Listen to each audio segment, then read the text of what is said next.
အားလုံးမင်္ဂလာပါကျွန်တော်မိတ်ဆွေနဲ့ကျွန်တော်ဗီဒီယိုလေးတွေမရရတာကျွန်တော်တော်တော်လေးကြာပါပြီဆိုတော့ကျွန်တော်ဒီနေ့ဗီဒီယိုလေးတစ်ခုရိုက်ဖို့အတွက်ကျွန်တော်စီစဉ်ထားတာလေးရှိတယ်ကျွန်တော်ဗီဒီယိုရိုက်ဖို့အတွက်ကြိုးစားတဲ့နေရာမှာဘာကြောင့်ဗီဒီယိုရိုက်ရမလဲဆိုတာမသိဘူးအဲ့ဒါနဲ့ကျွန်တော်ဘရင်ဆောင်လေးလိုက်ဖတ်တယ်ပြီးရင်ကိုနည်းနည်းလေးလာထားလေးလိုက်ပြီးတော့မှလေးလာကြည့်ရပါတော့ကျွန်တော်အဓိကဗီဒီယိုရိုက်ရှင်တဲ့အကြောင်းအရာကလူအများခက်ခဲနေတဲ့ကိစ္စတွေကိုကျွန်တော်ကဗီဒီယိုလေးတွေရိုက်ပြီးတော့မှပြန်ပြီးတော့ဖြည့်ရှင်းပေးနေတာလူတွေလက်ရှိမှာဘာတွေခက်ခဲနေလဲပေါ့ငွေကြေးနဲ့ပတ်သက်လို့ခက်ခဲရဆိုရင်လည်းငွေကြေးနဲ့ပတ်သက်တဲ့ရရာလေးတွေကျွန်တော်လိုက်ပြီးတော့မှရှာမယ်ပြီးရင်ငွေကြေးနဲ့ပတ်သက်တဲ့ရရာလေးတွေပြန်ပြောမယ်ထို့အတူပဲအခြေအနေနဲ့ပတ်သက်လို့စင်မပြေရင်များတယ်ဆိုရင်လည်းအခြေအနေနဲ့ပတ်သက်တဲ့ပြဿနာလေးတွေကိုကျွန်တော်လိုက်ပြီးတော့မှလေ့လာတယ်ပြီးတော့အဲ့ပြဿနာလေးနဲ့ကိုက်ညီမှုရှိမဲ့ရရာလေးတွေကိုကျွန်တော်ပြန်ပြီးတော့မှကျွန်တော်ရဲ့ page ကကျွန်တော်ရဲ့မိတ်ဆွေတွေကျွန်တော်အားပေးနေတဲ့သူတွေအကုန်လုံးကျွန်တော်ပြန်ပြီးတော့မှမျှဝေပေးခြင်းတာဖြစ်ပါတယ်ဒါကကျွန်တော်ရဲ့စိတ်ဆန္ဒပါဒီနေ့ဗီဒီယိုရိုက်ဖို့အတွက်ကျွန်တော်စီစဉ်ထားတာကတော့အခြေအနေနဲ့ပတ်သက်တဲ့ရရာလေးတစ်ခုပြပြပေးဖို့အတွက်ပါအခုလက်တော်တွေမှာကွန်မန့်ထဲမှာကျွန်တော်လာပြီးမှမေးရတဲ့သူတွေများတယ်ဗျာသူတို့ကဗာမေးခွန်းနေမေးရလဲဆိုတော့သူကကျမမှာအိမ်အောင်ဘက်ရှိရပေါ့နော်ကျမရဲ့အိမ်အောင်ဘက်ကကျမပြောတဲ့စကားတွေကိုနားမထောင်ဘူးအဲ့ဒါနားထောင်ဘယ်လိုလုပ်ရမလဲကိုယ့်ရဲ့ချစ်သူကြီးသားကကိုပြောတဲ့စကားတွေကိုသိပြီးတော့မှနားမဝင်ဘူးတင်မလားသူ့အမေစကားကိုပဲနားဝင်နေတာကျမပြောတဲ့စကားသူ့အတွက်သိပြီးတော့မှဖောင်းမဝင်နေဘူးအဲ့ဒါဆိုတော့ကိုပြောတဲ့စကားကိုနားထောင်ဘယ်လိုလုပ်ရမလဲဆက်လက်ပြင်အဲ့လိုမျိုးမေးခွန်းတွေတော်တော်လေးကိုများလာတာဆရာရဲ့ကျမရဲ့အမျိုးသားကိုနိုင်ထန်စီနင်လှုပ်ချင်တာမျိုးမဟုတ်ဘူးကိုကနေနိုင်စားရမယ်ဆိုတဲ့ပုံစံမျိုးမဟုတ်ဘူး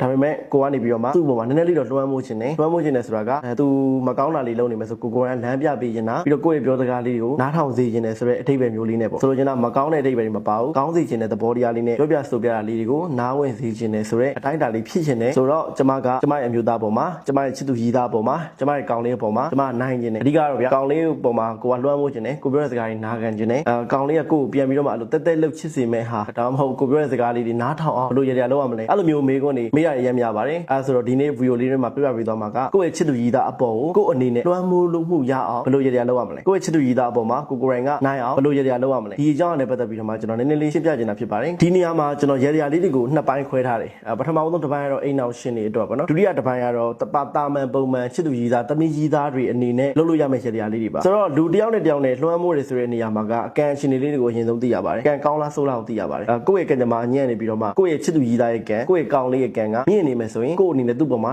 အနာယူဖို့ဆိုတာခဲရင်ပါတယ်တနည်းအားဖြင့်လွှမ်းမိုးဖို့ဆိုတာခဲရင်တယ်ဆိုတဲ့သဘောထားပါပါတယ်အကယ်၍ကိုယ့်ရဲ့ကံကြမ္မာကကောင်းနေတယ်ကိုယ့်ရဲ့ချစ်သူကြီးသားအိမ်နောက်ဘက်ကံကြမ္မာကနှိမ့်ကျနေတယ်ဆိုရင်ကိုယ့်ရဲ့ပြောတဲ့စကားလေးတွေကကိုယ့်ရဲ့ချစ်သူကြီးသားပေါ်မှာလွှမ်းမိုးဖို့အတွက်ရာခိုင်နှုန်းကများပါတယ်အဲ့ဒါဆိုတော့ဒီတရားကိုမလုပ်ခင်မှာကိုယ့်ရဲ့ကံကြမ္မာနဲ့သူ့ရဲ့ကံကြမ္မာလေးတွေကိုလည်းတစ်ချက်တော့သိထားဖို့လိုအပ်ပါတယ်ဆရာရဲ့ကျမတို့ကဘီရင်ဆရာမမဟုတ်တာကံကြမ္မာကိုဘယ်လိုမျိုးသိရမှာလဲဆိုလို့ရှိရင်တော့ကျွန်တော်တို့အဖြေရရိုးရှင်းပါတယ်အသက်အရွယ်ကိုတစ်ချက်လေးလေ့လာကြည့်ပါကိုယ့်ရဲ့အမျိုးသားသို့မဟုတ်ကိုယ့်ရဲ့ချစ်သူကြီးသားကကိုယ့်ထက်အသက်ကြီးနေတယ်ဆိုလို့ရှိရင်အသက်အရွယ်ရနှိုင်းယှဉ်တဲ့အခါမှာဝါဆိုတာရှိပါတယ်ဝါကြီးတဲ့သူပေါ့နော်အထူးသဖြင့်အသက်ကြီးတဲ့သူကအသက်ငယ်တဲ့သူပေါ်မှာလွှမ်းမိုးတဲ့သဘောတရားပါဒီအတွက်ကြောင့်ကိုယ့်ထက်ငယ်တဲ့သူကနေပြီးတော့မှကိုယ့်ထက်အသက်အရွယ်ကြီးတဲ့သူကိုသွားပြီးတော့နိုင်ခြင်းလို့တော့မရပါဘူးလုံးကြီးမရဘူးရဲ့လို့တော့မဟုတ်ဘူးဗျာဒါပေမဲ့နည်းနည်းလေးတော့ခဲရင်တက်တာပေါ့နော်အဲ့လိုသဘောတရားပါအထူးသဖြင့်ကျွန်တော်လက်ရှိကျွန်တော်ဒီမှာရောက်လာတဲ့သူတော်တော်များများအနေနဲ့